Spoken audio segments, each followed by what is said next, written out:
Ang sulat ni Pablo sa mga taga-Roma. Unang kabanata.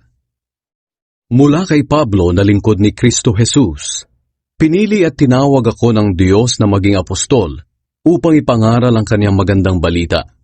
Ang magandang balitang ito ay ipinangako ng Diyos noon sa pamamagitan ng mga propeta at nakasulat sa banal na kasulatan. Ang balitang ito ay tungkol sa kanyang anak, ang ating Panginoong Hesukristo. Sa kanyang pagkatao isinilang siya sa lahi ni Haring David, at sa kanyang banal na espiritu napatunayang siya ang makapangyarihang anak ng Diyos nang siya'y nabuhay mula sa mga patay. Sa pamamagitan ni Kristo tinanggap namin ang kaloob na maging apostol para madala namin sa pananampalataya at pagsunod sa Kanya ang mga tao sa lahat ng bansa. Ginagawa namin ito para sa Kanya. At kayong mga mananampalataya riyan sa Roma ay kabilang din sa kanyang mga tinawag na maging tagasunod ni Hesukristo. Sa inyong lahat diyan sa Roma na minamahal ng Diyos at tinawag na maging banal, sumainyo nawa ang biyaya at kapayapaang galing sa Diyos na ating Ama at sa Panginoong Hesukristo. Ang dahilan ng pagpunta ni Pablo sa Roma. Una sa lahat, nagpapasalamat ako sa Diyos sa pamamagitan ni Hesukristo dahil sa inyong lahat. Dahil balitang-balita ang inyong pananampalataya sa buong mundo. Palagi ko kayong idinadalangin. At alam ito ng Diyos na buong puso kong pinaglilingkuran sa aking pangangaral ng magandang balita tungkol sa kaniyang anak. Lagi ko ring idinadalangin na loobin sana ng Diyos na makapunta ako riyan sa inyo. Nananabik akong makita kayo para maipamahagi sa inyo ang mga espiritual na kaloob na makakapagpatatag sa inyo. Sa ganoon magkakatulungan tayo sa pagpapalakas ng pananampalataya ng isa't isa.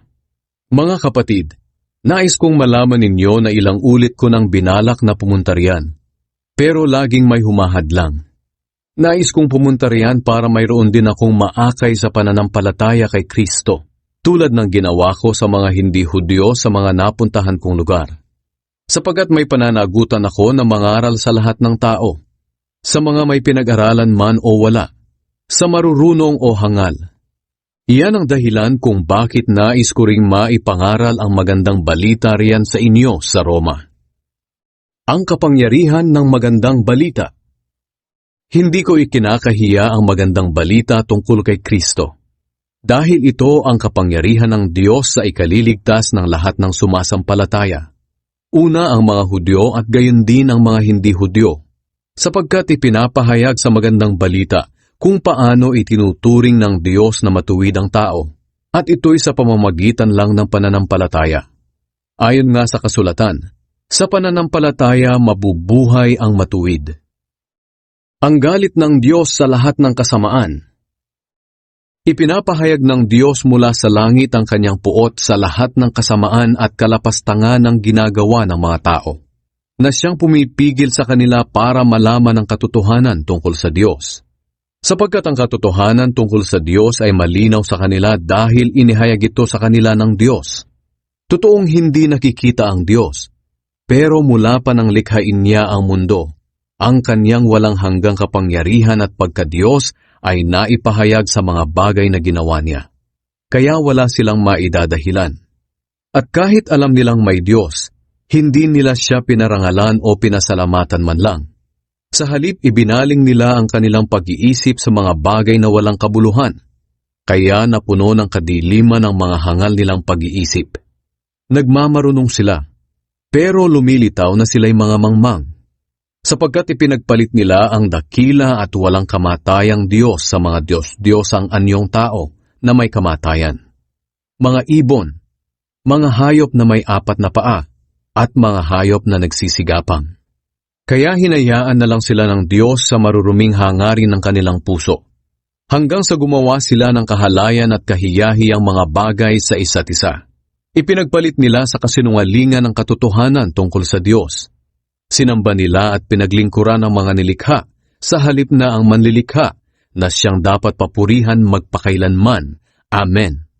Dahil ayaw nilang kilalanin ang Diyos, hinayaan na lang sila ng Diyos na gawin ang kanilang malalaswang pagnanasa. Ipinagpalit ng mga babae ang natural na pakikipagrelasyon nila sa lalaki sa pamamagitan ng pakikipagrelasyon sa kapwa babae. Ganoon din ang mga lalaki. Tinalikuran nila ang natural na pakikipagrelasyon sa babae at sa halip ay pinagnasahan ng kapwa lalaki. Kahiya-hiya ang ginagawa nila sa isa't isa. Dahil dito pinarusahan sila ng Diyos ng nararapat sa kanila. At dahil sa ayaw talaga nilang kilalanin ng Diyos, hinayaan niya sila sa kanilang kaisipang hindi makapili ng tama. Kaya ginagawa nila ang mga bagay na hindi nararapat. Naging alipin sila ng lahat ng uri ng kasamaan, kalikuan, kasakiman at masasamang hangarin. Sila'y mainggitin, mamamatay tao, mapanggulo, mandaraya, at laging nag-iisip ng masama sa kanilang kapwa. Sila'y mga tsismoso't tsismosa at mapanirang puri. Napupuot sila sa Diyos, mga walang galang at mapagmataas. Naghahanap sila ng magagawang masama at suwail sa mga magulang nila. Sila'y mga hangal, mga traidor at walang awa. Alam nila ang utos ng Diyos na dapat parusahan ng kamatayan ng mga taong gumagawa ng mga kasalanang ito. Pero patuloy pa rin silang gumagawa nito at natutuwa pa sila na ginagawa rin ito ng iba.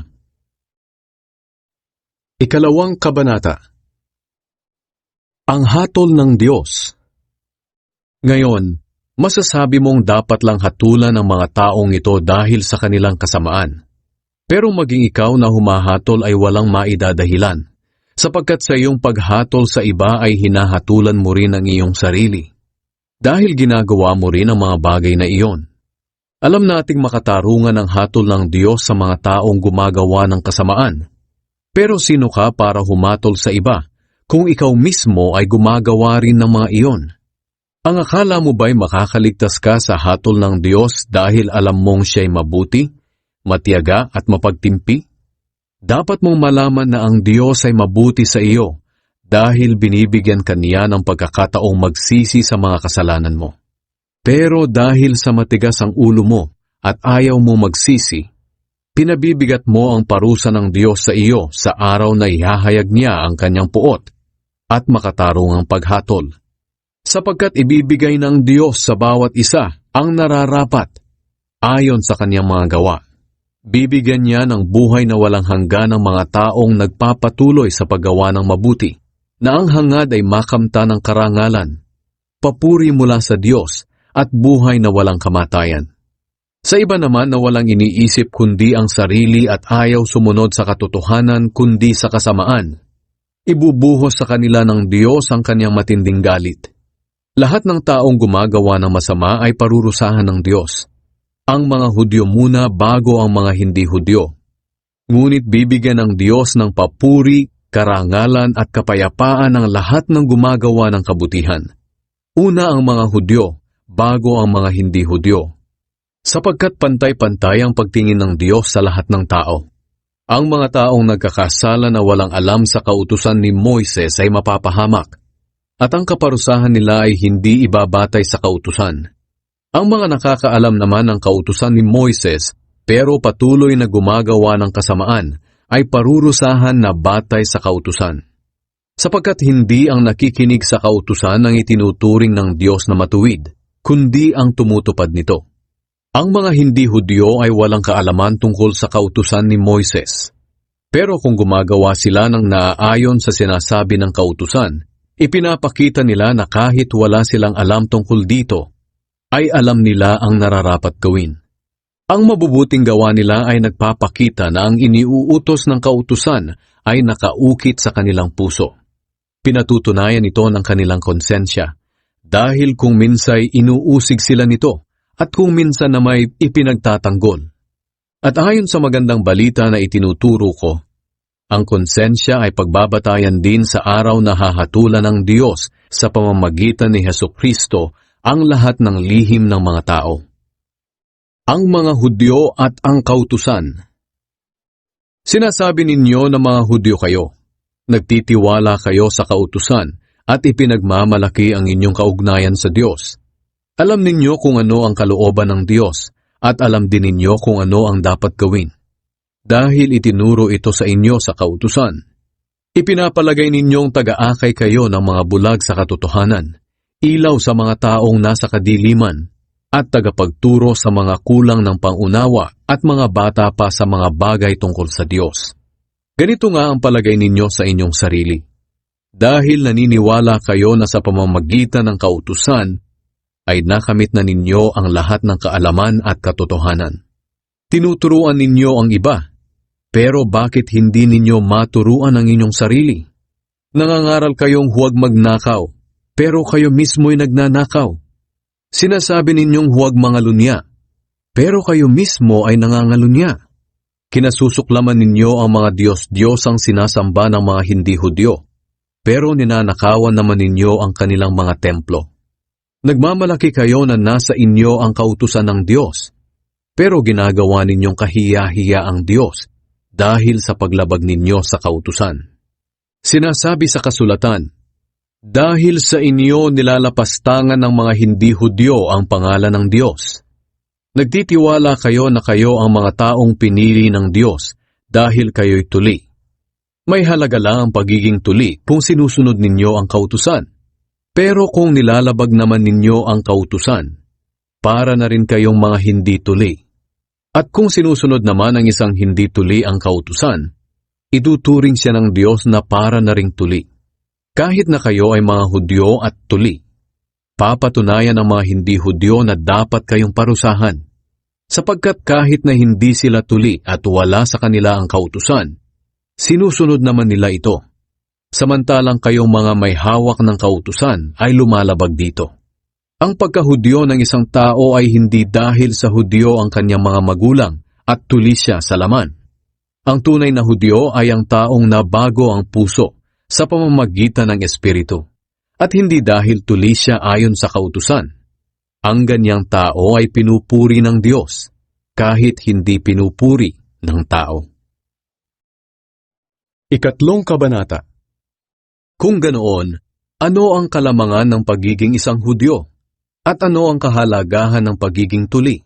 Totoong nakakahigit ang mga Hudyo sa maraming bagay. Una sa lahat, ipinagkatiwala sa kanila ang salita ng Diyos. Kung hindi naging tapat ang ilan sa pagsunod sa Diyos, nangangahulugan bang hindi na rin magiging tapat ang Diyos sa pagtupad sa kanyang mga pangako? Aba hindi, sapagkat tapat ang Diyos sa kanyang mga salita, maging sinungaling man ang lahat ng tao. Gaya nga ng sinasabi sa kasulatan, mapapatunayang tapat ka sa iyong salita, at laging tama sa iyong paghatol. Baka naman may magsabi, kung sa pamamagitan ng mga ginagawa naming masama ay makikita ang kabutihan ng Diyos, hindi makatarungan ng Diyos kung parusahan niya kami. Ganiyan ang pangangatwiran ng tao. Aba, hindi maaari iyan. Sapagkat kung ganyan, paano niya hahatulan ang mga tao sa mundo? Baka naman mayroon ding magsabi, kung sa aking pagsisinungaling ay lumalabas na hindi sinungaling ang Diyos, at dahil dito papupurihan pa siya, bakit niya ako parurusahan bilang isang makasalanan? Kung ganito ang iyong pangangatwiran, para mo na rin sinasabi na gumawa tayo ng masama para lumabas ang mabuti. At ayon sa mga taong naninira sa amin, ganyan daw ang aming itinuturo. Ang mga taong iyan ay nararapat lamang na parusahan ng Diyos. Ang lahat ng tao ay makasalanan. Ano ngayon ang masasabi natin? Na tayo bang mga Hudyo ay talagang nakakalamang sa mga hindi Hudyo? Hindi, sapagkat ipinaliwanag ko na ang lahat ng tao ay makasalanan, Hudyo man o hindi. Gaya nga ng sinasabi sa kasulatan, walang matuwid sa paningin ng Diyos. Wala kahit isa. Walang nakakaunawa tungkol sa Diyos. Walang nagsisikap na makilala siya. Ang lahat ay tumalikod sa Diyos at naging walang kabuluhan. Walang gumagawa ng mabuti. Wala kahit isa.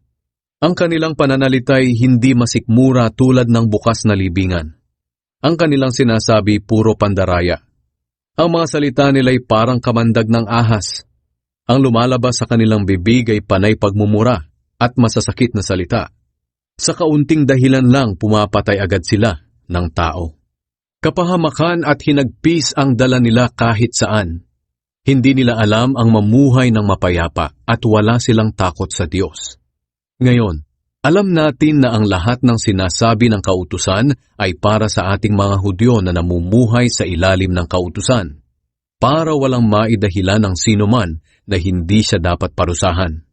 Ang lahat ng tao sa mundo ay mananagot sa Diyos, sapagkat walang sinuman ang ituturing ng Diyos na matuwid sa pamamagitan ng pagsunod sa kautusan.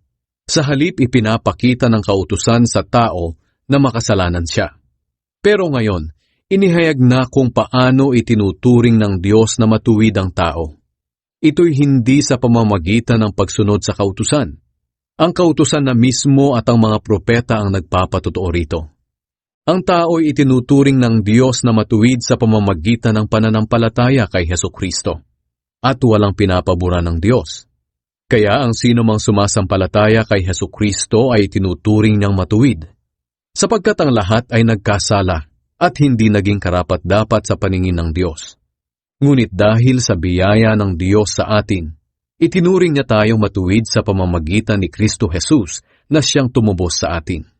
Ito'y regalo ng Diyos. Isinugo si Kristo Jesus sa mundo para ialay ang kanyang buhay, nang sa ganoon mawala ang galit ng Diyos sa atin. At sa pamamagitan ng kanyang dugo ay mapatawad ang ating mga kasalanan kung sasampalataya tayo sa kanya. Ginawa iyon ng Diyos para ipakita na matuwid siya. Noong unay nagtimpi siya at pinalampas ang mga kasalanang ginawa ng mga tao, kahit na dapat sana'y pinarusahan na sila. Isinugo niya si Kristo para ipakita sa kasalukuyang panahon na matuwid siya. Dahil sa ginawa ng Diyos, pinatunayan niyang matuwid siya, maging sa pagturing niyang matuwid sa mga makasalanang sumasampalataya kay Jesus. Kaya wala tayong maipagmamalaki, dahil ang pagturing sa atin na matuwid ay hindi sa pamamagitan ng ating pagsunod sa kautusan, kundi sa ating pananampalataya kay Jesus. Sapagkat naniniwala tayo na itinuturing ng Diyos na matuwid ang tao sa pamamagitan ng kanyang pananampalataya kay Kristo, at hindi sa pagsunod sa kautusan. Ang Diyos ay hindi lamang Diyos ng mga Hudyo, kundi Diyos din ng mga hindi Hudyo, dahil siya'y Diyos ng lahat. Iisa lamang ang Diyos para sa mga Hudyo at hindi Hudyo, at ituturing silang matuwid ng Diyos dahil sa kanilang pananampalataya kay Kristo. Nangangahulugan bang binabaliwala namin ang kautusan sa pamamagitan ng pananampalataya? Hindi. Sa halip, lalo pa nga naming tinutupad ang layunin ng kautusan. Ika-4 na kabanata. Ginawang halimbawa si Abraham. Bilang halimbawa kung paano itinuturing ng Diyos na matuwid ang tao, isipin ninyo si Abraham na ama ng mga Hudyo sa laman. Kung itinuring siya ng Diyos na matuwid dahil sa mga nagawa niya, sana'y may maipagmamalaki siya.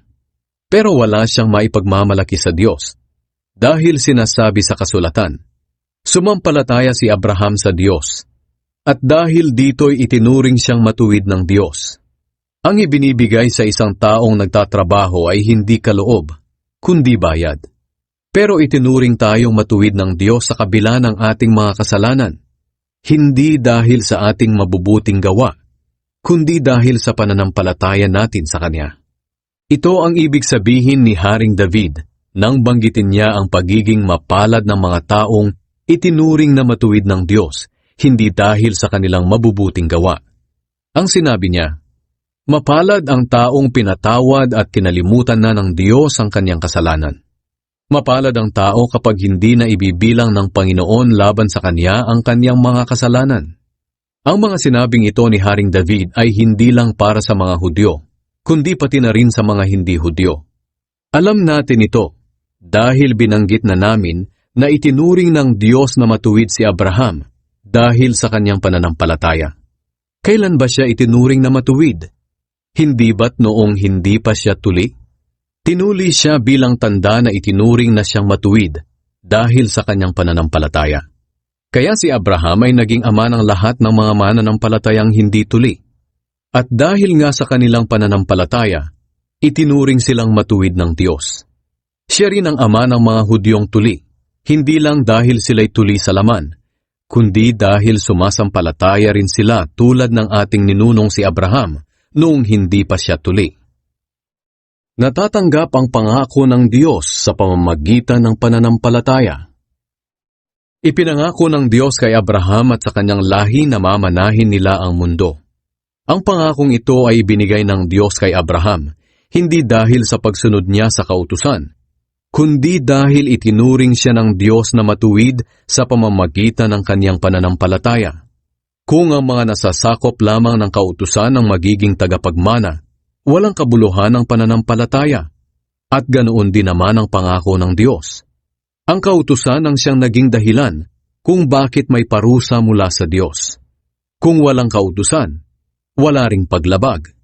Kaya nakabatay ang pangako ng Diyos sa pananampalataya, para ito'y maging biyaya ng Diyos at tiyak na matatanggap ng lahat ng lahi ni Abraham, hindi lamang ng mga Hudyo na sakop ng kautusan, kundi maging ng mga hindi Hudyo na sumasampalataya ring tulad ni Abraham na ama nating lahat. Gaya nga ng sinasabi sa kasulatan, "Ginawa kitang ama ng maraming bansa." Kaya sa paningin ng Diyos, si Abraham ang ating ama. At ang Diyos na pinaniwalaan ni Abraham, ang siya ring Diyos na bumubuhay sa mga patay at lumilikha ng mga bagay na wala pa. Kahit wala ng pag-asang maging ama si Abraham, nanalig pa rin siyang magiging ama siya ng maraming bansa. Gaya nga ng sinabi ng Diyos sa kanya, "Magiging kasindami ng bituin ng bilang ng mga anak mo." Mag-100 taong gulang na siya noon. Alam niyang matanda na siya at mahina na ang katawan. Alam din niyang si Sarah ay baog at hindi maaaring magkaanak. Ganoon pa man, hindi nang hina ang kanyang pananampalataya. Hindi siya nag-alinlangan sa pangako ng Diyos, kundi lalo pang tumibay ang kanyang pananampalataya. Pinapurihan niya ang Diyos dahil lubos siyang umasa na tutuparin ng Diyos ang kanyang pangako. Kaya nga itinuring ng Diyos na matuwid si Abraham dahil sa kanyang pananampalataya. Pero ang katagang itinuring na matuwid ay hindi lamang para kay Abraham, kundi para rin sa atin. Tayo rin ay itinuturing ng Diyos na matuwid kung sumasampalataya tayo sa Kanya na muling bumuhay sa ating Panginoong Hesus. Pinatay si Hesus dahil sa ating mga kasalanan, at muling binuhay para tayo maituring na matuwid. 5 Kabanata. Mayroon na tayong magandang relasyon sa Diyos. Kaya ngayong itinuturing na tayong matuwid dahil sa pananampalataya natin sa ating Panginoong Hesukristo, mayroon na tayong magandang relasyon sa Diyos.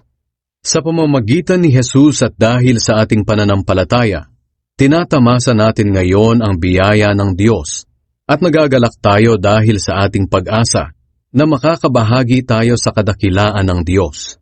At nagagalak din tayo kahit na dumaranas tayo ng mga paghihirap, dahil natututo tayong magtiis. Alam natin na ang pagtitiis ay nagpapabuti sa ating pagkatao.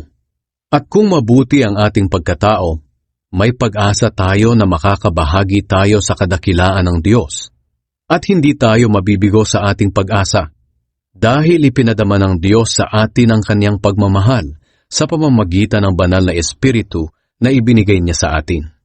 Nang wala tayong kakayahang makaligtas sa kaparusahan, namatay si Kristo para sa ating mga kasalanan sa panahong itinakda ng Diyos.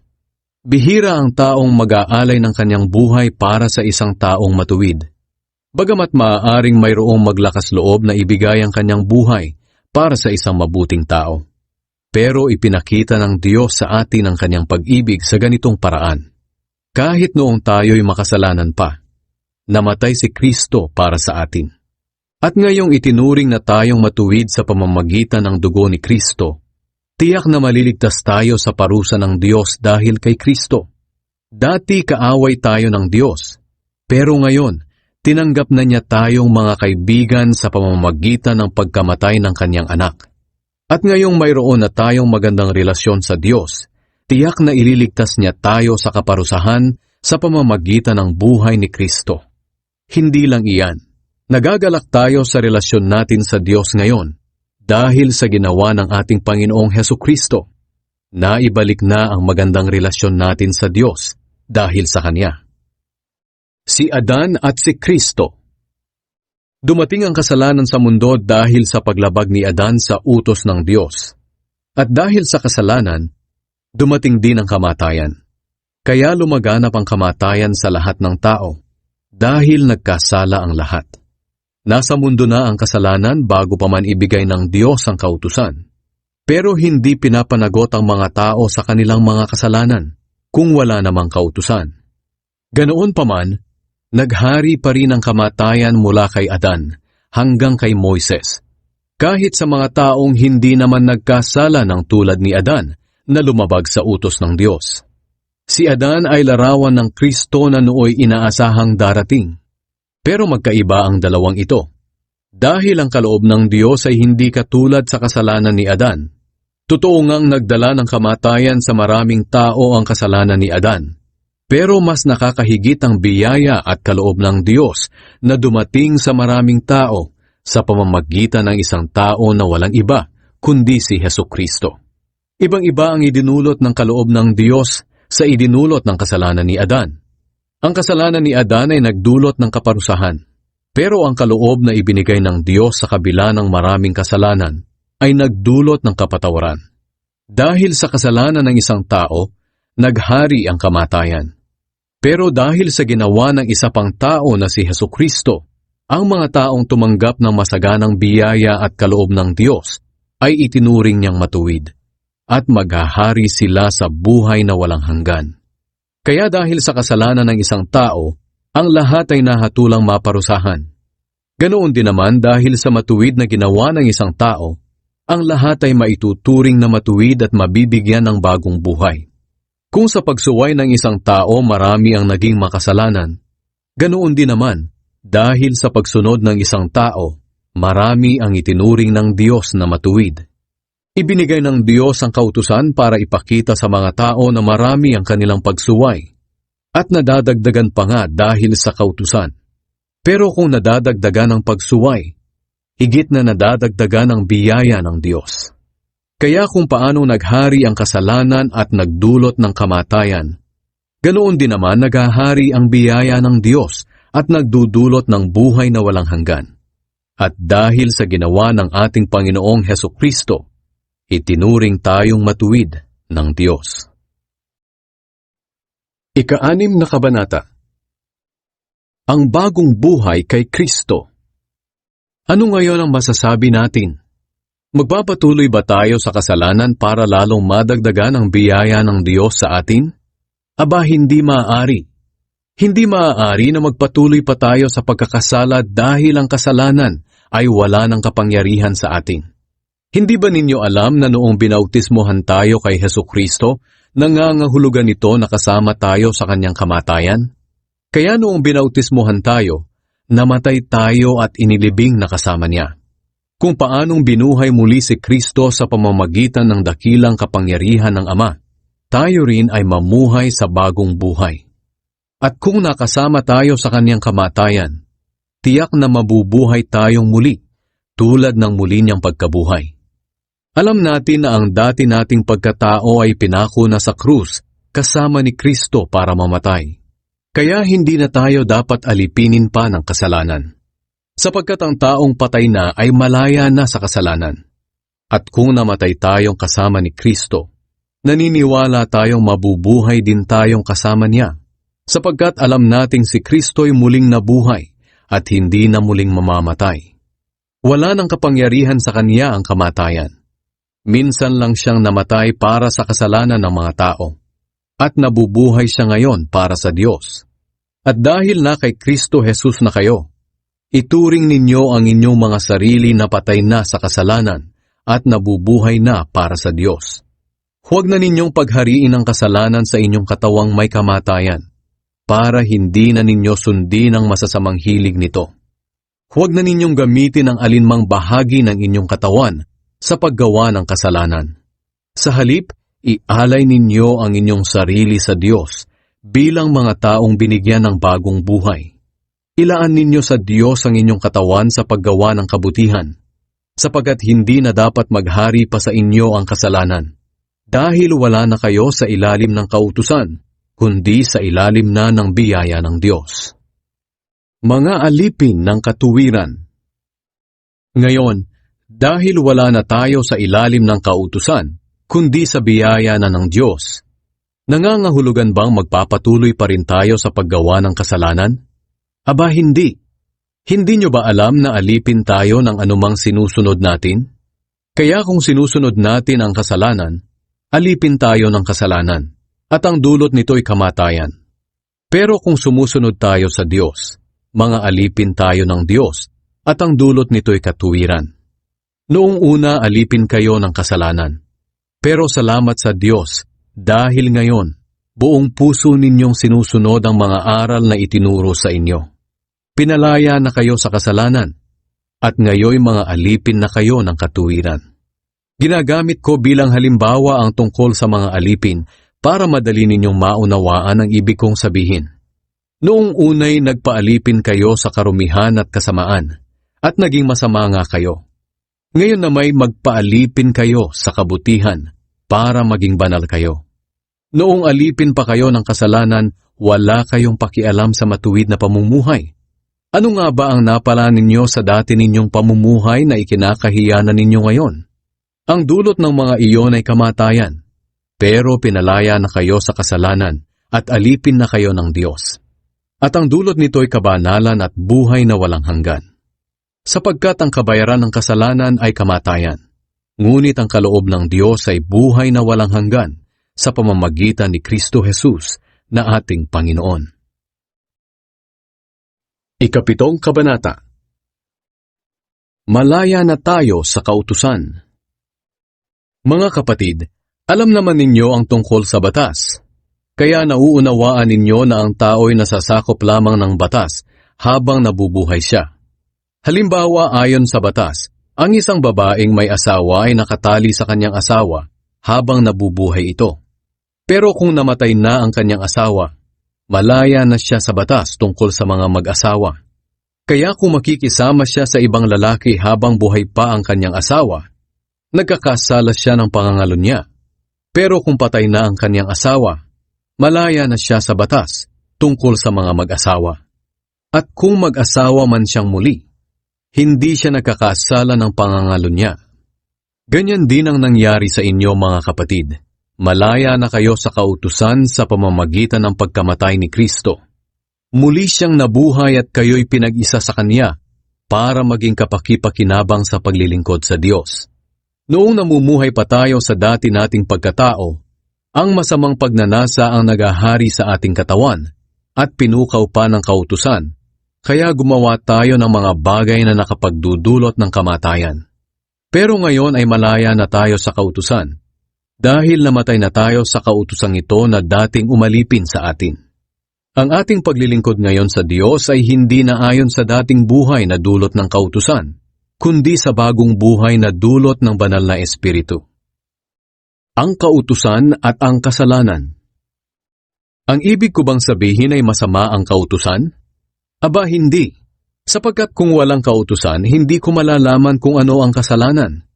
Halimbawa kung hindi sinabi ng kautusang, huwag kang maging sakim, hindi ko sana nalaman na masama pala ang pagiging sakim.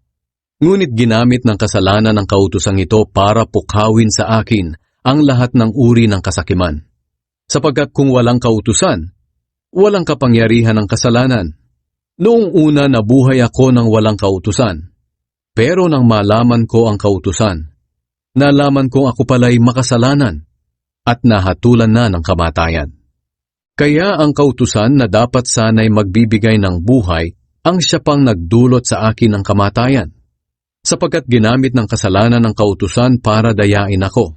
At dahil dito nahatulan ako ng kamatayan, dahil hindi ko masunod ang kautusan. Pero sa kabila nito, banal pa rin ang kautusan. Ang bawat utos nito ay banal, matuwid, at mabuti. Nangangahulugan ba na ang mabuting bagay pa ang siyang nagdulot sa akin ng kamatayan? Aba hindi. Ang kasalanan ang siyang nagdulot nito. Ginamit ng kasalanan ng kautusan na isang mabuting bagay para ako'y mahatulan ng kamatayan. At dahil dito nalaman ko kung gaano talaga kasama ang kasalanan. Ang kaguluhan sa puso ng tao. Alam natin na ang kautusan ay mula sa banal na espiritu. Pero makamundo ako at alipin ng kasalanan. Hindi ko maintindihan ang aking sarili. Dahil ang mabubuting bagay na gusto kong gawin ay hindi ko magawa. Pero ang mga bagay na ayaw kong gawin ang siya kong ginagawa. At kung ayaw ko ang mga ginagawa kong masama, ibig sabihin nito'y sumasang-ayon ako na tama nga ang sinasabi ng kautusan. Kaya hindi talaga ako ang gumagawa ng masama, kundi ang kasalanang likas sa akin. Alam kong walang mabuti sa akin. Ang tinutukoy ko ay ang makasalanan kong pagkatao. Dahil kahit gusto kong gumawa ng mabuti, hindi ko ito magawa. Dahil dito, ang mabubuting bagay na gusto kong gawin ay hindi ko magawa.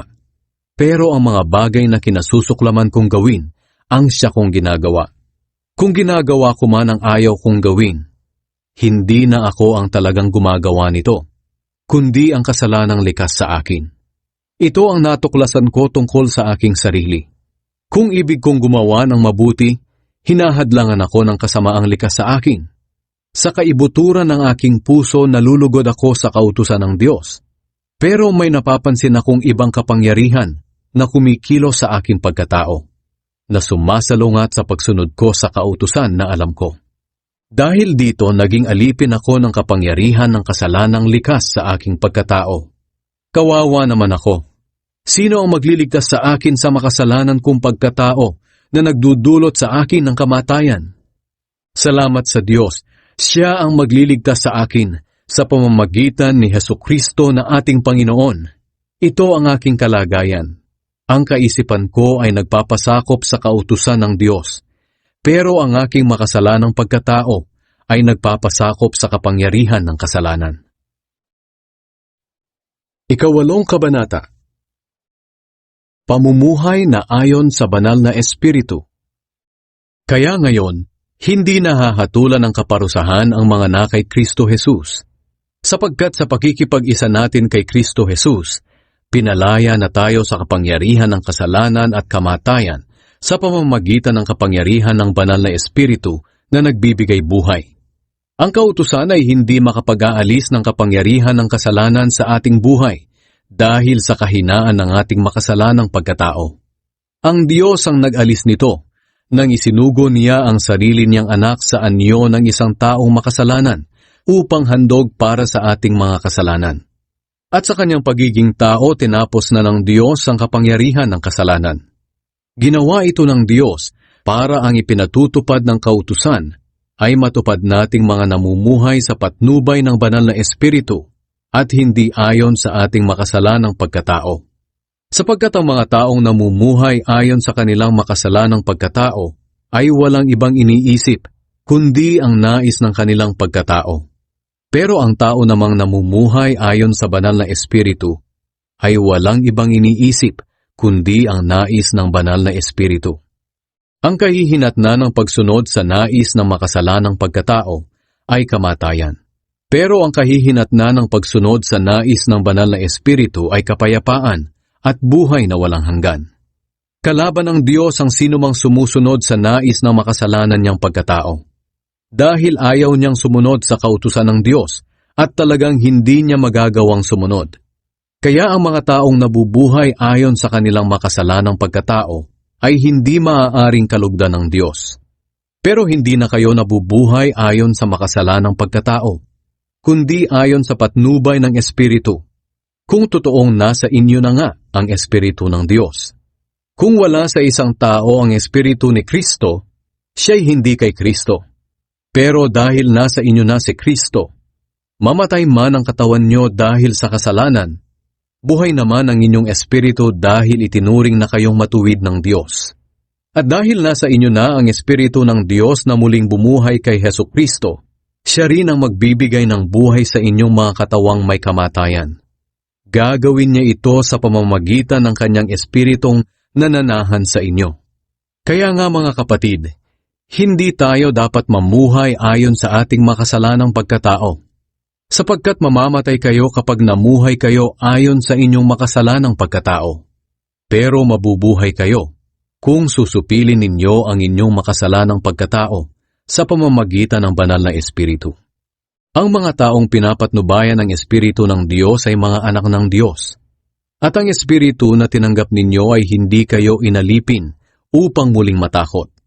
Sa halip ginawa kayong mga anak ng Diyos. Ngayon, sa pamamagitan ng banal na Espiritu, matatawag na ninyong Ama ang Diyos. Ang banal na Espiritu at ang ating Espiritu ay parehong nagpapatunay na tayo'y mga anak ng Diyos. At bilang mga anak, mga tagapagmana tayo ng Diyos at kasama ni Kristo na magmamana ng mga pagpapalang inilaan niya. Sapagkat kung magtitiis tayo kagaya ni Kristo noon, darating ang araw na pararangalan din tayong kasama niya. Ang napakagandang kalagayan sa hinaharap. Para sa akin, ang mga paghihirap sa buhay na ito ay hindi maihahambing sa napakagandang kalagayan na mapapasa atin balang araw. Maging ang buong nilikha ay sabik na naghihintay na ihayag ng Diyos ang mga anak niya. Sapagkat ang lahat ng nilikha ng Diyos ay hindi nakaabot sa layuning para sa kanila. Nangyari ito hindi dahil sa gusto nila, kundi dahil ito ang gusto ng Diyos. Pero may pag-asa pa. Dahil palalayain din niya ang buong nilikha mula sa kabulukang umaalipin dito. At makakasama rin sa napakagandang kalagayan ng mga anak ng Diyos. Alam natin na hanggang ngayon, ang buong nilikha ay naghihirap at tumaraing tulad ng isang babaeng manganganak na. At hindi lamang ang buong nilikha, kundi pati tayong mga tumanggap ng banal na Espiritu na siyang unang kaloob ng Diyos, ay dumaraing din habang naghihintay tayo na matubos ang ating mga katawan at mahayag ang ganap na katayuan natin bilang mga anak ng Diyos. Ligtas na tayo at naghihintay na lang na maging ganap ang kaligtasang ito. Umaasa tayo dahil wala pa ang inaasahan natin. Aasa pa ba tayo kung nariyan na ang ating inaasahan? Pero kung ang inaasahan natin wala pa, maghihintay tayo ng may pagtitiyaga.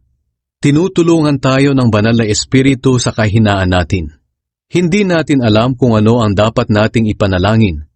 Kaya ang Espiritu na rin ang namamagitan sa Diyos para sa atin, sa pamamagitan ng mga daing na hindi natin kayang sabihin. At ang anumang nais sabihin ng banal na Espiritu ay alam ng Diyos, na siyang sumisiyasat sa puso ng mga tao, sapagkat namamagitan ng banal na Espiritu para sa mga mananampalataya, kung ano ang ayon sa kalooban ng Diyos. Alam natin na sa lahat ng bagay gumagawa ang Diyos para sa ikabubuti ng mga umiibig sa Kanya, na Kanyang tinawag ayon sa Kanyang layunin. Sapagkat alam na ng Diyos noon pa man kung sino-sino ang Kanyang magiging mga anak. At sila'y itinalaga niyang matulad sa kanyang anak na si Jesus, para siya ang maging panganay sa maraming magkakapatid. Kaya nga ang mga taong pinili ng Diyos noong una pa ay tinawag niya para maging kanyang mga anak. At ang mga tinawag niya ay itinuring niyang matuwid. At ang itinuring niyang matuwid ay binigyan niya ng karangalan.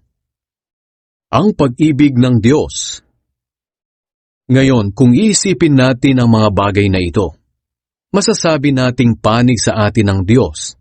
At dahil dito, walang magtatagumpay laban sa atin. Kung ang sarili niyang anak ay hindi niya ipinagkait, sa halip ay ibinigay para sa atin, tiyak na ibibigay din niya sa atin ang lahat ng bagay.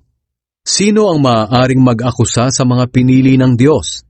Ang Diyos na mismo ang nagturing sa atin na matuwid. Wala ring makakahatol sa atin ng kaparusahan. Dahil si Kristo Jesus na mismo ang hinatulang mamatay para sa atin. At hindi lang iyan. Muli siyang binuhay at nasa kanang kamay na ngayon ng Diyos at namamagitan para sa atin. Walang makapaghihiwalay sa atin sa pag-ibig ni Kristo kahit dumanas pa tayo ng mga pagsubok, paghihirap, pag-uusig, gutom, kawalan, panganib o maging kamatayan. Gaya nga ng sinasabi sa kasulatan, alang-alang sa iyo, palaging nasa panganib ang aming buhay, para kaming mga tupang kakatayin. Pero kahit ganito ang kalagayan natin, kayang-kaya nating pagtagumpayan ito sa tulong ni Kristo na nagmamahal sa atin. Sapagkat natitiyak ko na walang makapaghihiwalay sa atin sa pag-ibig ng Diyos, na ipinakita sa atin sa pamamagitan ni Kristo Jesus na ating Panginoon.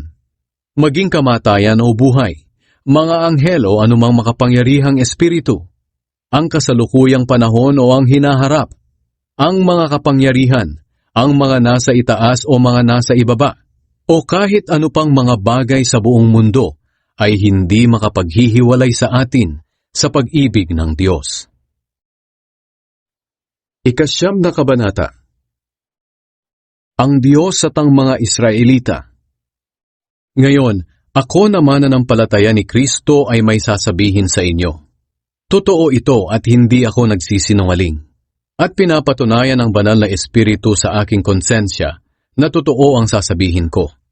Labis akong nalulungkot at nababalisa para sa aking mga kalahi at kababayang Hudyo. Kung maaari lang sana, ako na lang ang sumpain ng Diyos at mahiwalay kay Kristo. Maligtas lang sila.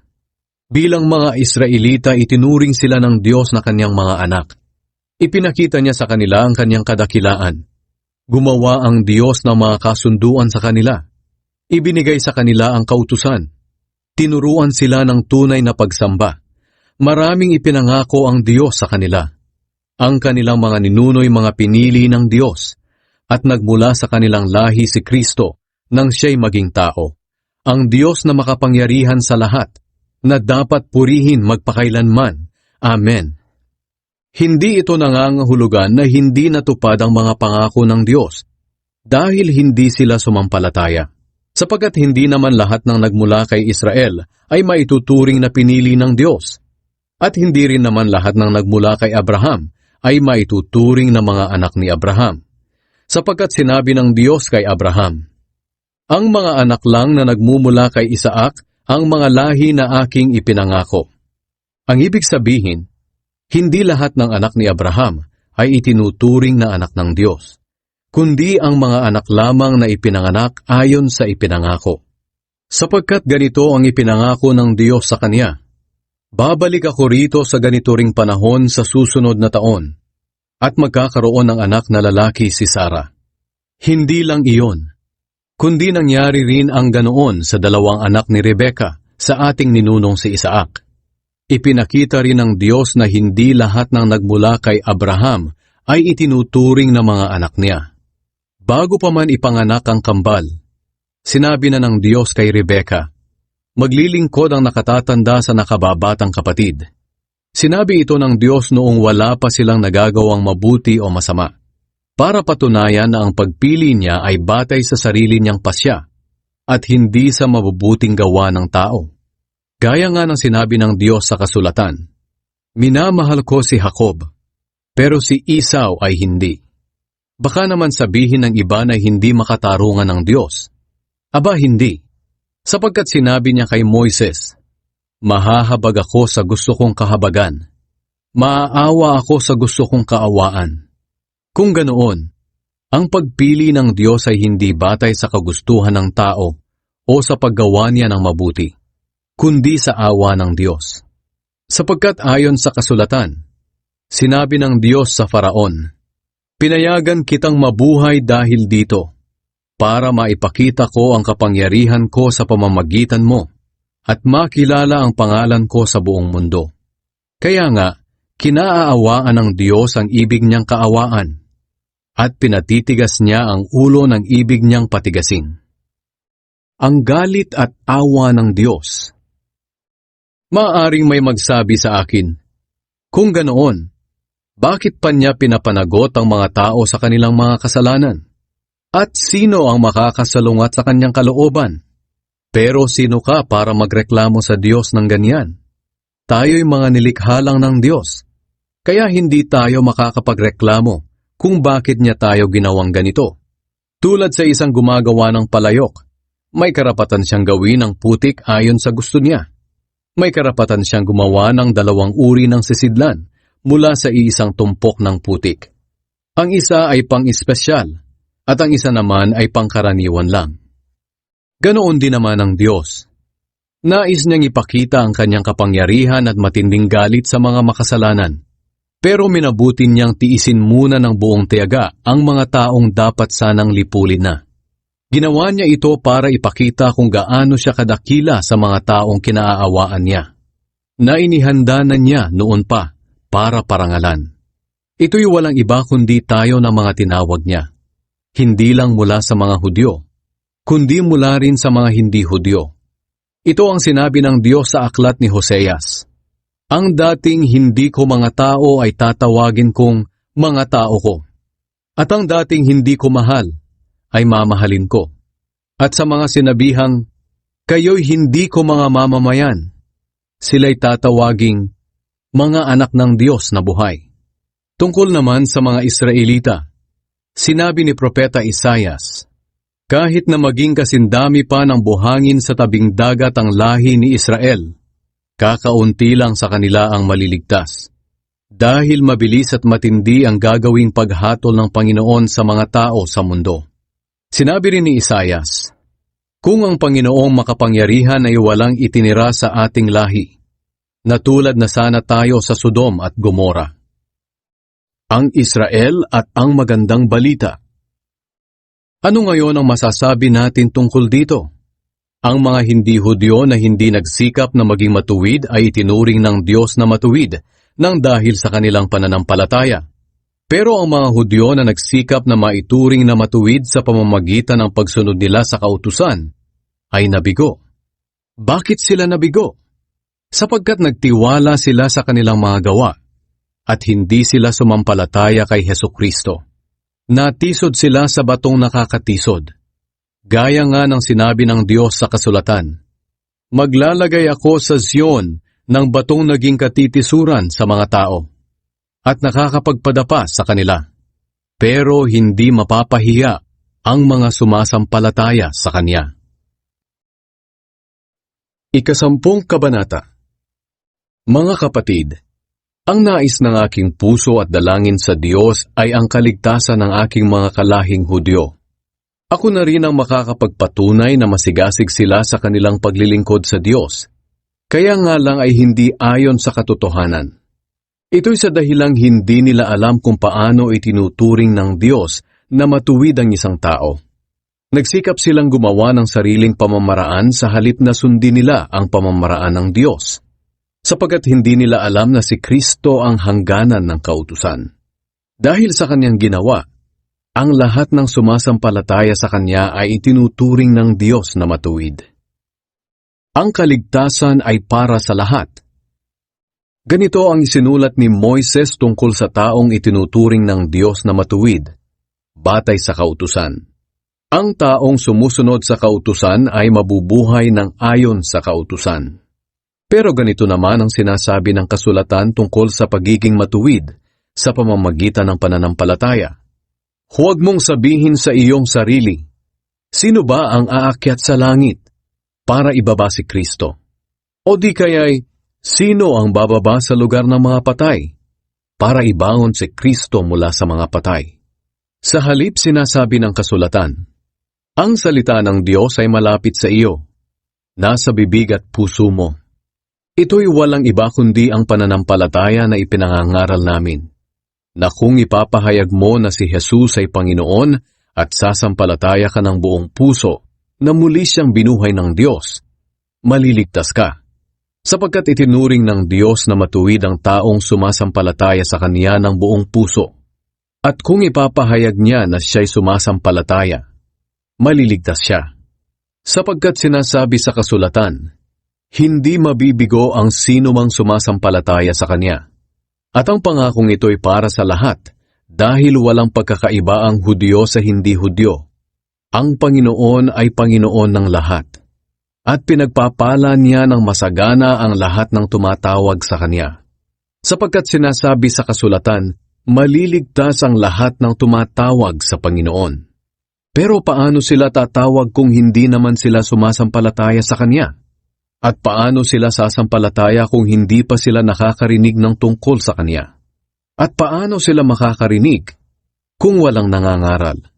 At paano makakapangaral ang sinuman kung hindi naman siya isinugo?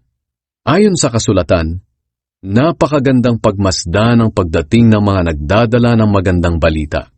Pero hindi naman tinatanggap ng lahat ang magandang balita, Sinabi nga ni Isayas, Panginoon, sino po ba ang naniwala sa sinabi namin?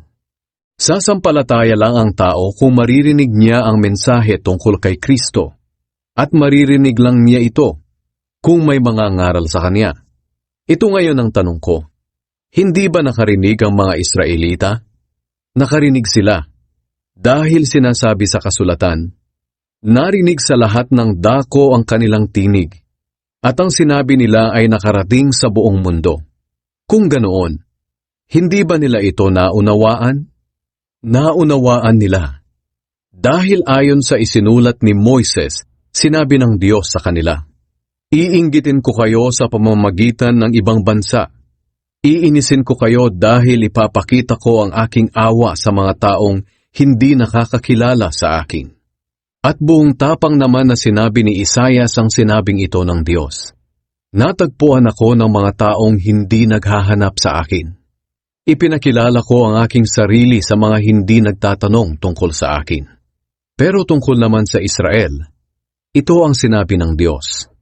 Matagal akong nanawagan at naghintay sa isang bansang matigas ang ulo at suwail. 11 kabanata. Ang awa ng Diyos sa Israel. Ang tanong ko ngayon, itinakwil na ba ng Diyos ang mga taong pinili niya? Aba hindi. Ako mismo ay isang Israelita, mula sa lahi ni Abraham at kabilang sa lahi ni Benjamin. Hindi itinakwil ng Diyos ang kanyang mga mamamayan na sa simula pa'y pinili na niya. Hindi niyo ba natatandaan ang sinasabi sa kasulatan nang ireklamo ni Propeta Elias sa Diyos ang mga Israelita? Ang sabi ni Elias, Panginoon, pinatay po nila ang inyong mga propeta at winasak ang inyong mga altar. Ako na lang po ang natitira at gusto pa nila akong patayin. Pero ano ang isinagot sa kanya ng Diyos?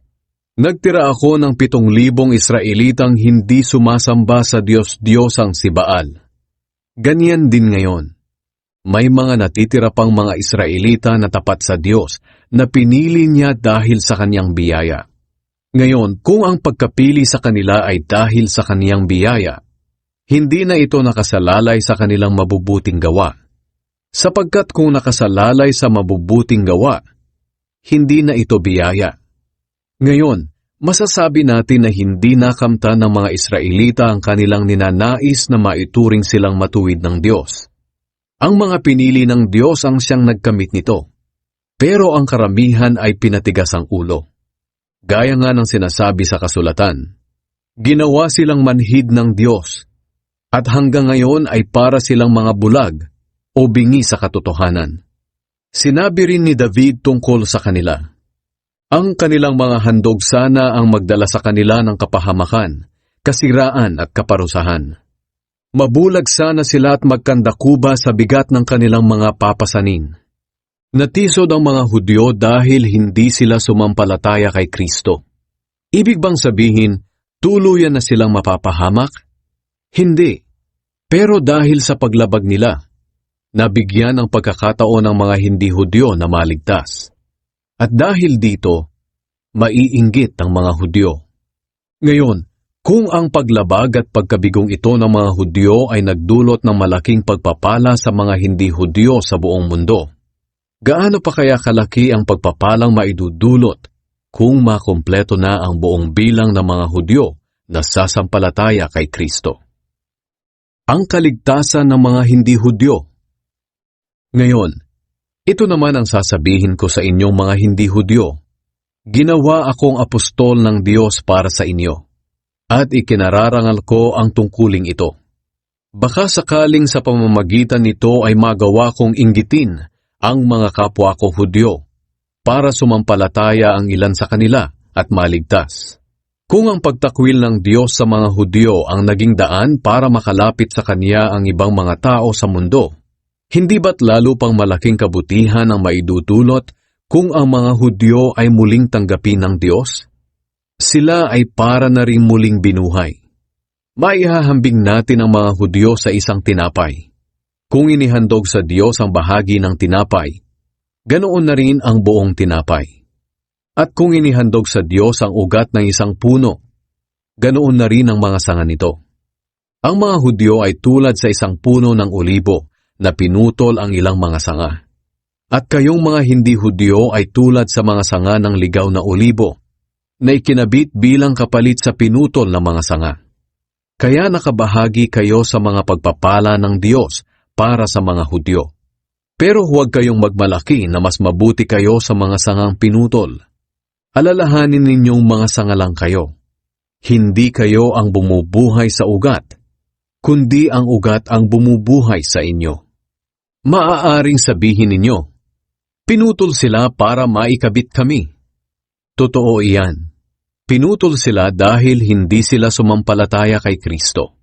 At kayo naman ay ikinabit dahil sumampalataya kayo. Kaya huwag kayong magmataas. Sa halip ay magkaroon kayo ng takot. Sapagkat kung nagawang putulin ng Diyos ang mga likas na sanga, magagawa rin niya kayong putulin. Dito'y makikita natin ang kabutihan at kabagsikan ng Diyos. Mabagsik siya sa mga nagkakasala, pero mabuti siya sa inyo kung mananatili kayo sa kaniyang kabutihan. Pero kung hindi, kayo man ay puputulin din. At kung hindi na magmamatigas ang mga Hudyo kundi sasampalataya, ikakabit din silang muli sa puno, dahil kaya itong gawin ng Diyos. Sapagkat kung kayong mga sanga ng olibong ligaw ay naidugtong niya sa olibong inalagaan, kahit na hindi ito kadalas ang ginagawa, mas madaling idugtong muli ng Diyos ang mga sangang pinutol mula sa dating puno. Ang Diyos ay maawain sa lahat. Mga kapatid, nais kong malaman ninyo ang isang katotohanan na ngayon ko lang ihahayag sa inyo, para hindi maging mataas ang tingin nyo sa inyong sarili. Ang pagmamatigas ng mga Hudyo ay hindi panghabang panahon. Ito'y hanggang makumpleto lang ang kabuoang bilang ng mga hindi Hudyo na sasampalataya kay Kristo. Pagkatapos niyan, maliligtas ang buong Israel, gaya ng sinasabi sa kasulatan. Magmumula sa Sion ang tagapagligtas. Aalisin niya ang kasamaan sa lahi ni Jacob. Gagawin ko ang kasunduang ito sa kanila sa araw na aalisin ko ang kanilang kasalanan.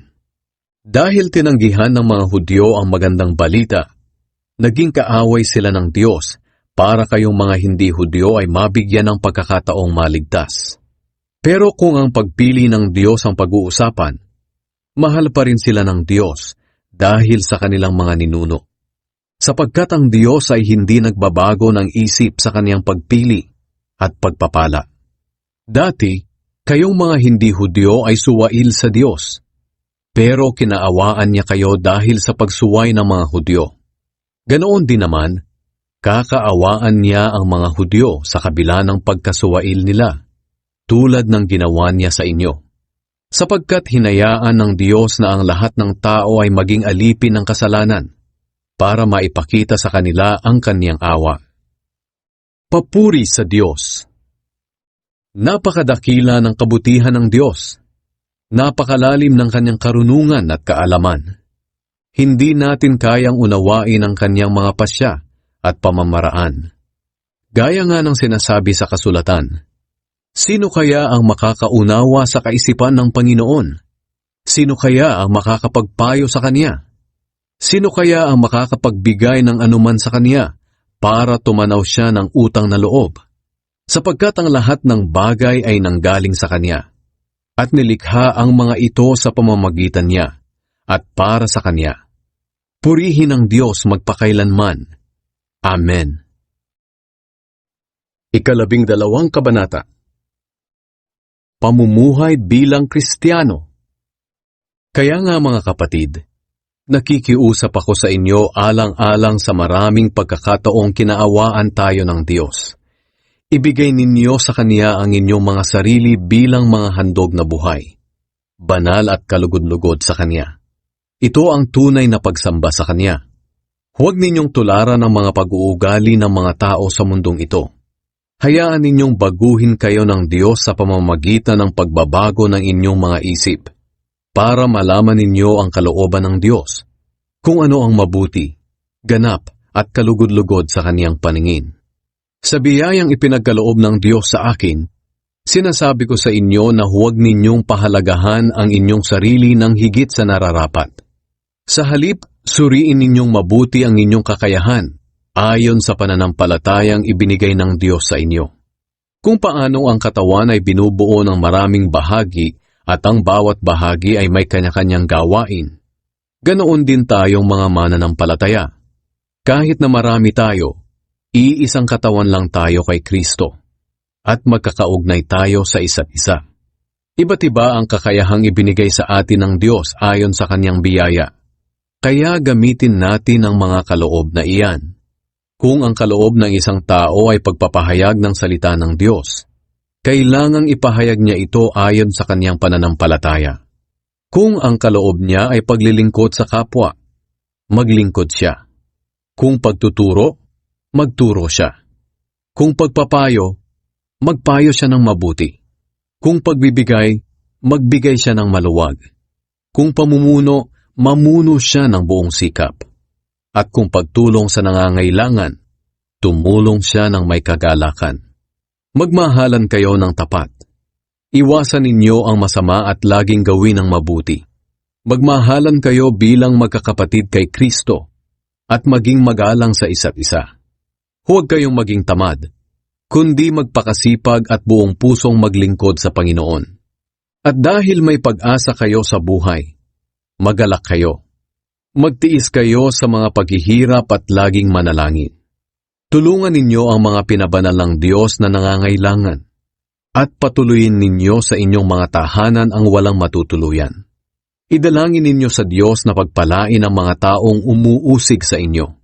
Pagpalain ninyo sila sa halip na sumpain. Makigalak kayo sa mga nagagalak at makiramay kayo sa mga naghihinagpis. Mamuhay kayo ng mapayapa sa isa't isa. Huwag kayong magmataas. Sa halip ay makipagkaibigan kayo sa mga taong mababa ang kalagayan.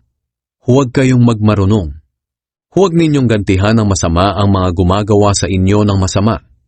Gawin ninyo ang mabuti sa paningin ng lahat. Hanggat maaari mamuhay kayo ng mapayapa sa lahat ng tao. Mga minamahal, huwag kayong maghihiganti. Ipaubaya ninyo iyan sa Diyos. Sapagkat sinabi ng Panginoon sa kasulatan, "Ako ang maghihiganti. Ako ang magpaparusa." Kaya, kung nagugutom ang iyong kaaway, pakainin mo. Kung siya'y nauuhaw, painumin mo. Dahil kapag ginawa mo ang mga ito, mapapahiya siya sa kanyang sarili. Huwag kayong patatalo sa masama, kundi talunin ninyo ang masama sa pamamagitan ng paggawa ng mabuti. 13 Kabanata. Tungkulin sa mga pinuno ng bayan. Magpasakop kayong lahat sa mga namumuno sa pamahalaan, sapagkat ang lahat ng pamahalaan ay nagmula sa Diyos, at siya ang naglagay sa mga namumuno sa kanilang pwesto. Kaya ang mga lumalaban sa pamahalaan ay lumalaban sa itinalaga ng Diyos. At dahil dito, parurusahan niya sila. Ang mga namumuno ay hindi dapat katakutan ng mga gumagawa ng mabuti. Ang dapat matakot sa kanila ay ang mga gumagawa ng masama.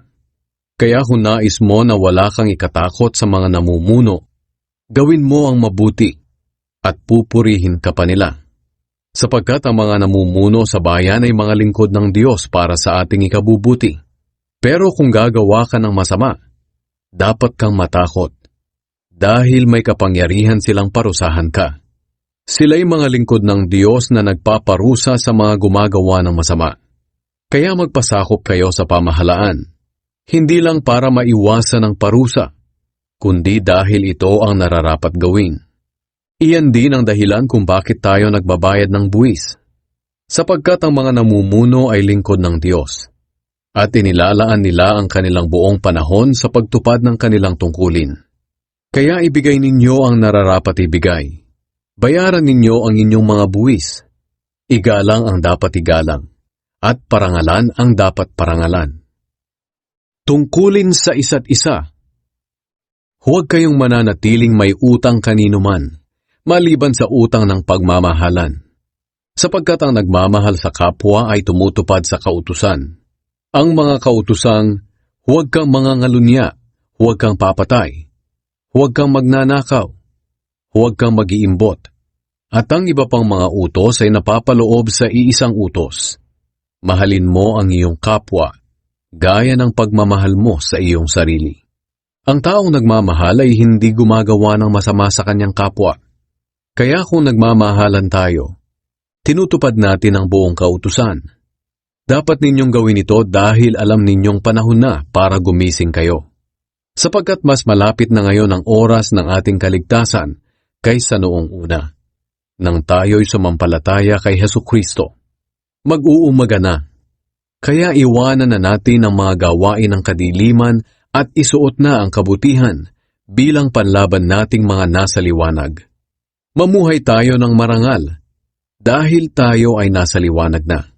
Huwag nating gawin ang paglalasing, magugulong kasiyahan, sexual na imoralidad, kalaswaan, ang pag-aaway, at inggitan.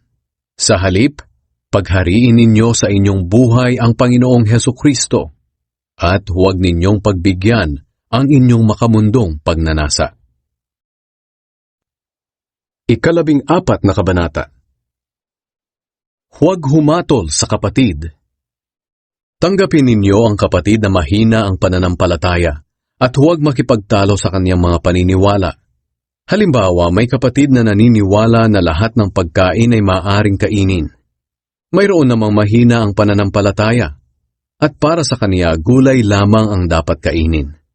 Hindi dapat hamakin ng taong kumakain ng kahit ano, ang tao na ang kinakain ay gulay lamang.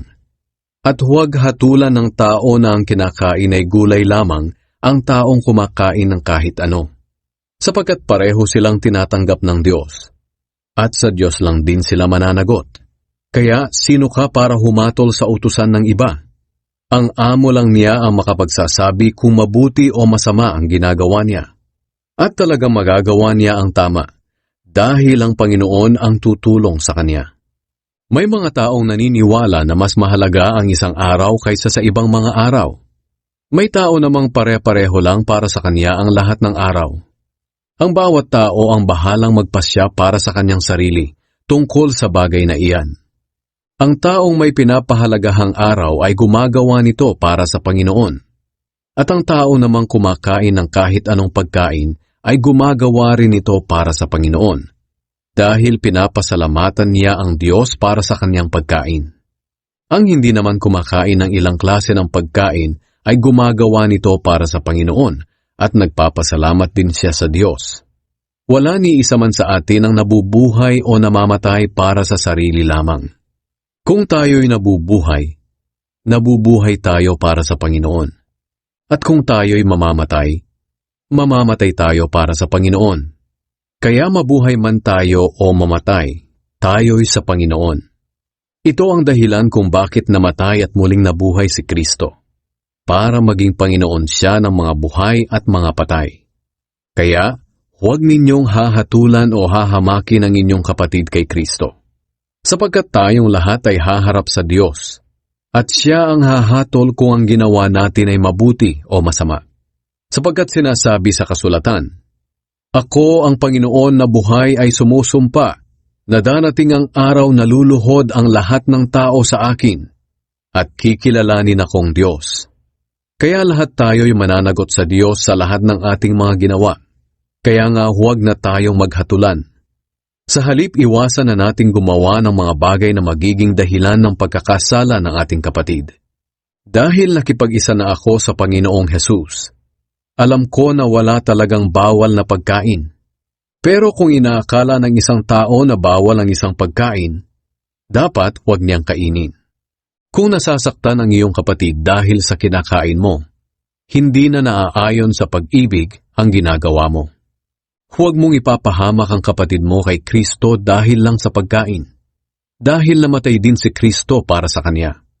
Huwag mong gawin ang anumang bagay na itinuturing ng iba na masama, kahit na para sa iyo ito ay mabuti. Sapagkat ang kaharian ng Diyos ay hindi tungkol sa pagkain o inumin, kundi tungkol sa matuwid na pamumuhay, magandang relasyon sa isa't isa, at kagalakan na mula sa banal na Espiritu. Ang naglilingkod kay Kristo sa ganitong paraan ay kalugod-lugod sa Diyos at iginagalang ng kapwa. Kaya pagsikapan nating gawin lagi ang mga bagay na magbibigay ng kapayapaan at makakapagpatibay sa isa't isa. Huwag mong sirain ang pananampalataya ng isang iniligtas ng Diyos nang dahil lang sa pagkain. Lahat ng pagkain ay maaaring kainin, pero ang pagkain nito ay masama kapag naging dahilan nito ng pagkakasala ng iba. Mas mabuti pang huwag nang kumain ng karne o uminom ng alak o gawin ang isang bagay kung iyon ang magiging dahilan ng pagkakasala ng iyong kapatid. Kaya anuman ang iyong paniniwala sa mga bagay na ito, ikaw na lang at ang Diyos ang dapat makaalam. Mapalad ang taong hindi inuusig ng kanyang konsensya dahil sa paggawa ng mga bagay na alam niyang tama. Pero ang sino mang kumakain ng may pag-aalinlangan ay nagkakasala dahil hindi na ito ayon sa kanyang paniniwala. Sapagkat kasalanan ang anumang bagay na ginagawa natin na hindi ayon sa ating paniniwala. 15 Kabanata. Mamuhay tayo para sa ikabubuti ng iba. Tayong malalakas sa pananampalataya ay dapat tumulong sa mga kapatid nating mahihina sa pananampalataya. Hindi lang ang sarili nating kapakanan ang dapat nating isipin, kundi ang kapakanan din ng iba para mapalakas ang kanilang pananampalataya. Maging si Kristo ay hindi hinangad ang sariling kapakanan, kundi ayon sa kasulatan. Nasaktan din ako sa mga pangiinsultong ginawa sa inyo. Ang lahat ng nakasulat sa kasulatan noong unang panahon ay isinulat para turuan tayo. At sa pamamagitan ng kasulatan, tayo'y magiging matatag at malakas ang loob at magkakaroon ng pag-asa. Nawa ang Diyos na nagpapalakas at nagbibigay sa atin ng pag-asa ay tulungan kayong mamuhay ng may pagkakaisa bilang mga tagasunod ni Kristo Jesus. Sa ganoon, sama-sama kayong magpupuri sa Diyos at Ama ng ating Panginoong Hesukristo. Ang magandang balita para sa mga hindi Hudyo. Kaya tanggapin ninyo ang isa't isa gaya ng pagtanggap ni Kristo sa inyo, para mapapurihan ng Diyos. Sapagkat sinasabi ko sa inyo na isinugo ng Diyos si Kristo para maglingkod sa mga Hudyo, at para ipakita na ang Diyos ay tapat sa pagtupad ng kanyang mga pangako sa kanilang mga ninuno. Sinugo rin si Kristo para ipakita ang awa ng Diyos sa mga hindi Hudyo, nang sa ganoon ay papurihan din nila ang Diyos. Ayon nga sa kasulatan, pasasalamatan kita sa piling ng mga hindi Hudyo, at aawit ako ng mga papuri sa iyo. At sinabi pa sa kasulatan, kayong mga hindi Hudyo, makigalak kayo sa mga taong sakop ng Diyos. At sinabi pa, kayong lahat ng mga hindi Hudyo, purihin ninyo ang Panginoon. Kayong lahat, purihin siya. Sinabi naman ni Isaias, magmumula sa lahi ni Jesse ang isang mamumuno sa mga hindi Hudyo, at aasa sila sa kanya. Nawa ang Diyos na nagbibigay sa atin ng pag-asa ang siya ring magbigay sa inyo ng buong kagalakan at kapayapaan, dahil sa inyong pananampalataya sa Kanya, para patuloy na lumago ang inyong pag-asa sa pamamagitan ng banal na Espiritu. Ang dahilan ng pagsulat ni Pablo. Mga kapatid, lubos akong naniniwala na puno kayo ng kabutihan, may sapat na kaalaman at marunong magpaalala sa isa't isa. Ganoon pa man, sumulat pa rin ako ng walang pag-aalinlangan tungkol sa mga bagay na dapat ipaalala sa inyo, dahil ipinagkaloob ng Diyos sa akin na maging lingkod ni Kristo Jesus para sa mga hindi Hudyo. Naglilingkod ako sa kanila na tulad ng isang pari, at ipinangangaral ko ang magandang balita ng Diyos. Ginagawa ko ito para maging handog sila na katanggap-tanggap sa Diyos, na itinalaga sa Kaniya sa pamamagitan ng banal na Espiritu. At dahil ako'y na kay Kristo Jesus, maipagmamalaki ko ang aking mga nagawa para sa Diyos. At wala akong ibang ipinagmamalaki, kundi ang mga ginawa ni Kristo sa pamamagitan ko, na nahikayat ko ang mga hindi Hudyo na sumunod sa Diyos sa pamamagitan ng aking mga aral at mga gawa, sa tulong ng mga himala at kamanghamanghang mga bagay na gawa ng kapangyarihan ng banal na Espiritu. Kaya na ipangaral ko ang magandang balita tungkol kay Kristo mula sa Jerusalem hanggang Illyricum. Ang tanging nais ko'y maipangaral ang magandang balita sa mga lugar na hindi pa naipapangaral si Kristo, para hindi ako makapangaral sa lugar na may gawaing pinasimulan na ng iba. Sinasabi sa kasulatan, makikilala siya ng mga hindi pa nasasabihan ng tungkol sa kanya. Makakaunawa ang mga hindi pa nakakarinig. Ang plano ni Pablo na pagpunta sa Roma. Ang pangangaral ko sa mga lugar dito ang dahilan kung bakit hanggang ngayon ay hindi pa ako nakakarating diyan sa inyo. Pero ngayong natapos ko na ang mga gawain ko rito, at dahil matagal ko nang gustong pumunta riyan, inaasahan ko magkikita-kita na tayo ngayon. Dadaan ako riyan sa pagpunta ko sa Espanya. At alam ko magiging masaya ako sa ating pagkikita kahit saglit lang. Inaasahan ko rin na matutulungan ninyo ako sa pagpunta ko sa Espanya mula riyan. Pero sa ngayon, kailangan ko munang pumunta sa Jerusalem para ihatid ang tulong sa mga pinabanal ng Diyos. Sapagkat minabuti ng mga kapatid sa Macedonia at Akaya na magbigay ng tulong para sa mga mahihirap na pinabanal ng Diyos doon sa Jerusalem. Masaya nilang ginagawa ito, at ito ang nararapat, dahil may utang na loob sila sa mga kapatid sa Jerusalem. Kung ang mga hindi Hudyo ay nakabahagi sa pagpapalang espiritual ng mga Hudyo, dapat lang natulungan nila ang mga Hudyo sa mga pagpapalang material. Pagkatapos kong maihatid ang nakolektang tulong sa mga kapatid sa Jerusalem, dadaan ako riyan sa inyo bago ako pumunta sa Espanya. Naniniwala ako na pagdating ko riyan, dala ko ang maraming pagpapala para sa inyo mula kay Kristo. Kaya nakikiusap ako sa inyo mga kapatid, alang-alang sa Panginoong Hesukristo at sa pag-ibig na bigay ng banal na Espiritu. Tulungan ninyo ako sa pamamagitan ng inyong taimtim na panalangin sa Diyos para sa akin.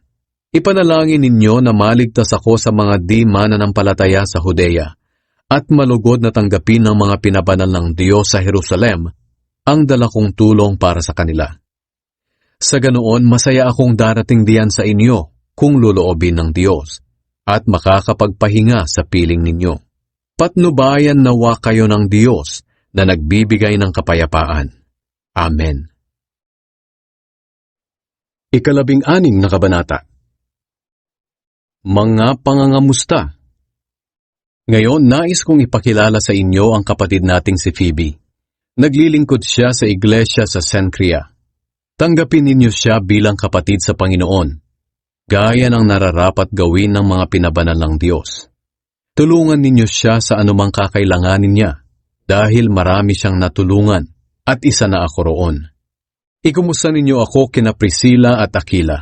Sila'y kapwa ko manggagawa kay Kristo Jesus. Itinaya nila ang kanilang buhay alang-alang sa akin.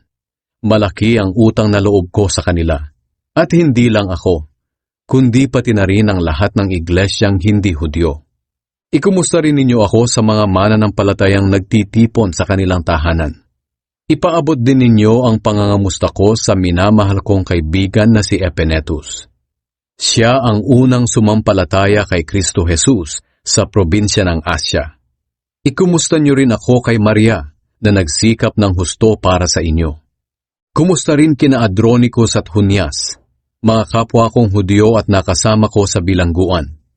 Nauna silang naging Kristiyano kaysa sa akin, at kilalang-kilala sila ng mga apostol. Ikumusta niyo rin ako sa minamahal kong kaibigan sa Panginoon na si Ampliatus. Kumusta rin kay Urbanus na kapwa ko manggagawa kay Kristo, at ganoon din sa minamahal kong kaibigan na si Stachys.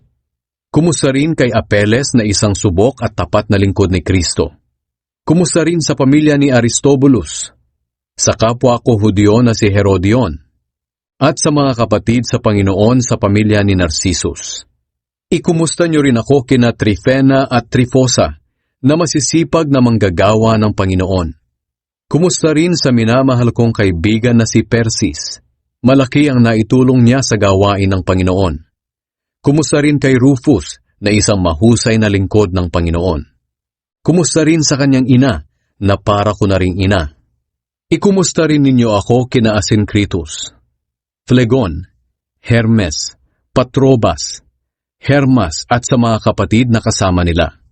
Kumusta rin kina Philologus, Julia, Nereus at sa kapatid niyang babae na si Olimpas at sa lahat ng pinabanal ng Diyos na kasama nila. Magbatian kayo bilang mga magkakapatid kay Kristo. Kinukumusta kayo ng lahat ng iglesia ni Kristo rito. Mga kapatid, mag-ingat kayo sa mga taong lumilikha ng pagkakahati-hati at gumugulo sa pananampalataya ninyo. Nangangaral sila laban sa mga aral na natanggap ninyo sa amin. Kaya iwasan ninyo sila. Ang mga taong ganyan ay hindi naglilingkod sa Panginoong Hesukristo, kundi sa sarili nilang hangarin sila sumusunod. Dinadaya nila ang mga kulang sa kaalaman sa pamamagitan ng mahuhusay at magaganda nilang pananalita. Balitang-balita sa lahat ang inyong katapatan sa pagsunod sa Panginoon, at nagagalak ako dahil diyan.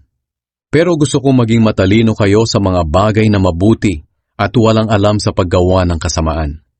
Ang Diyos ang nagbibigay ng kapayapaan at malapit na niyang puksain ang kapangyarihan ni Satanas sa pamamagitan ninyo. Pagpalain kayo ng Panginoong Hesus. Kinukumusta kayo ni Timoteo na kapwa ko manggagawa sa Panginoon at nina Lucius, Jason at Sosipater na mga kapwa ko Hudyo. Kinukumusta ko rin kayo. Ako si Tertius na nasa Panginoon din na siyang sumulat ng liham na ito ni Pablo. Kinukumusta rin kayo ni Gaius. Akong si Pablo ay nakikituloy dito sa bahay niya, at dito rin nagtitipon ng mga mananampalataya sa lugar na ito. Kinukumusta rin kayo ni Erastus, na tresorero ng lungsod, at ng ating kapatid na si Quartus. Pagpalain kayong lahat ng ating Panginoong Hesukristo. Amen. Papuri sa Diyos. Purihin natin ang Diyos na siyang makakapagpatibay sa pananampalataya ninyo, ayon sa magandang balita na ipinangaral ko sa inyo. Ang magandang balita tungkol kay Hesukristo ay inilihim ng matagal na panahon, pero ipinahayag na ngayon sa pamamagitan ng mga isinulat ng mga propeta. Ito'y ayon sa utos ng walang kamatayang Diyos, para ang lahat ng tao ay sumampalataya at sumunod sa Kanya. Purihin natin ang Diyos na tanging nakakaalam ng lahat. Purihin natin Siya magpakailanman sa pamamagitan ni Hesukristo. Amen.